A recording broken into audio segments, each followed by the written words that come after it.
Machiavel, de son nom italien Niccolò di Bernardo del Machiavel, est un penseur humaniste italien de la Renaissance. Il est né le 3 mai 1469 à Florence, dans la République florentine, actuelle Italie. Il est surtout renommé comme étant un théoricien politique de l'histoire et de la guerre, mais très peu savent qu'il fut en ses heures perdues poète et dramaturge. Il a travaillé en tant que fonctionnaire de son pays natal et effectua quelques missions diplomatiques en France et à Rome par exemple. Il observera de près, lors de ses voyages, la mécanique du pouvoir et le jeu des ambitions concurrentes.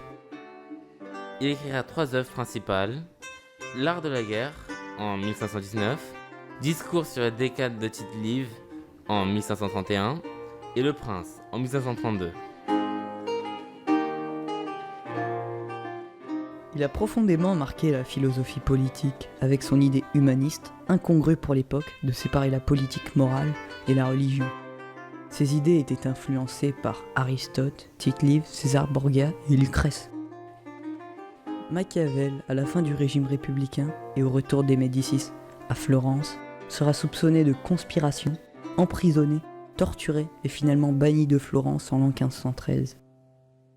Il écrira pendant son exil forcé Le Prince, Discours sur la première décade de Tite-Live, L'art de la guerre et l'histoire de Florence en l'an 1532.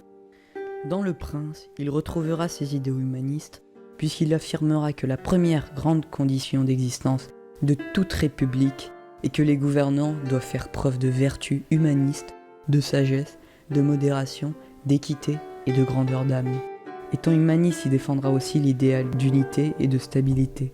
Il dissociera la politique et la religion, et sera l'un des premiers penseurs de l'État laïque, puisque, selon lui, le pouvoir ne vient ni de Dieu, ni d'une convention, mais bel et bien de la force. Il écrira qu'il faut s'en tenir à la vérité des choses. Il est donc avant tout un réaliste. La guerre est donc l'essence de la politique pour lui. Il finira par mourir le 21 juin 1527, dans la ville où il est né, à Florence, à l'âge de 58 ans. Suite à son décès, une très grande partie de la philosophie politique sera influencée par lui, avec des auteurs tels que Jean Bodin, Thomas Hobbes et John Locke.